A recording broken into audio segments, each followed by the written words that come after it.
មិនឈឺអូនមិនចង់ធៀបពីបងឡើយបារម្ភអីអ្នកម៉ែគាត់ប្រហែលជាមិនកើតអីធ្ងន់ធ្ងរទេកុំបារម្ភពេកតែអូនខ្លាចក្នុងចិត្តហេតុអីក៏កើតរឿងតាមហាន់បែបនេះរឿងឈឺថ្កាត់ជារឿងធម្មតាមិនអាចដឹងមុនបានទេបងត្រូវមើលថែខ្លួនរបស់បងនិងរក្សាសុខភាពឲ្យបានល្អផងព្រោះអូនត្រូវឃ្លាតពីបងច្រើនថ្ងៃណាស់បានកុំបារម្ភណាអូនចាបងតុងអូនស្រឡាញ់បងណាស់បងស្រឡាញ់អូនច្រើនជាងអូនស្រឡាញ់បងទៅទៀតទោះជាបងជួនដំណើរឆ្ងាយប៉ុណ្ណាក៏យើងនៅតែបែកគ្នាដែរ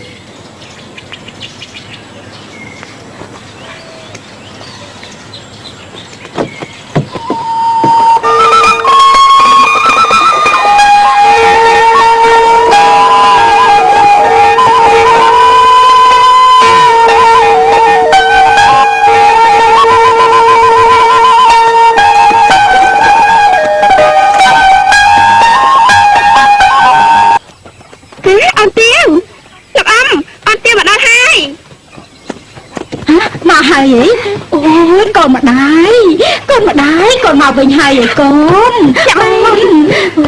ម៉ែថាកូនមកគឺកូនពិតជាមកមែនអើយកូនម្ដាយកូនមិនធ្វើឲ្យម៉ែអស់សង្ឃឹមទេឡាមកកូនណែមើលរៀបចំសម្ភារបំពាក់កូនកំមុំឲ្យឆាប់ឡើងណាកូនកំមុំហេតុអីកូនម៉ែធ្វើបាត់នេះម៉ែដឹងហើយថាបងទុំជាប្តីរបស់កូនណែរណាប្រាប់ប្រទេសកុំមកឲ្យឈ្មោះអាឈាមថោកនោះឲ្យម៉ែលឺទៀតបានទេ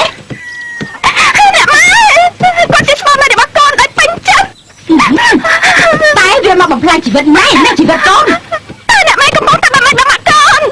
ទៀវស្ដាប់ម៉ែណាម៉ែមិនព្រមឲ្យកូនស្រីម៉ែទៅអាមនុស្សឈាមថោកគ្មានពូជអបោគ្មានបនស័កគ្មានមេបាក់ដៅ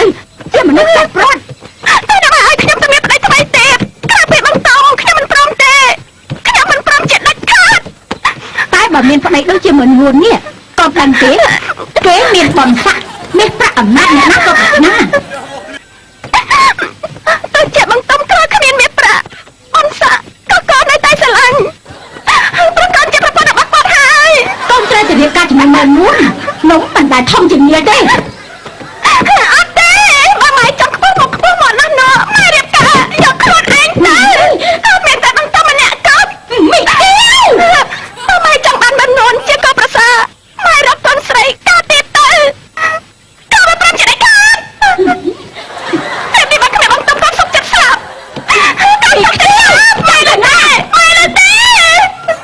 លើទេចាំថាម៉ែកុំខិតមកខំក៏បានបន្តិចទៀតកូននឹងដឹងហើយថាម៉ែនេះស្រឡាញ់កូនប៉ុណ្ណាក្នុងលោកនេះអ្នកណាដែលមិនចង់ឲ្យកូនបានខ្ពស់អ្នកម៉ែចិត្តអាក្រក់អ្នកម៉ែចិត្តអាក្រក់អ្នកម៉ែបំបីបំបាក់កូនអ្នកម៉ែចិត្តអាក្រក់ណាស់អ្នកម៉ែបំបីបំបាក់កូន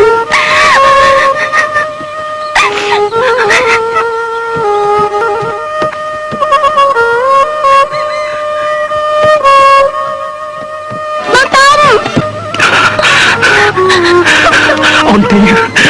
មកជាអូនហើយប្រពន្ធសម្លាញ់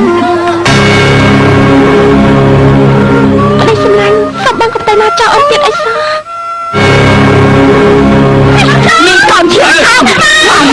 ឡើងចំឡើងអូនជាប្រពន្ធចំតែខ្ញុំទៅខ្ញុំតែក៏មកខំមកញ៉ៃរៀបការទៀតខ្ញុំខ្មៅតែម៉ែអាំងស្អីបានជាហ៊ានមកនិយាយបែបនេះ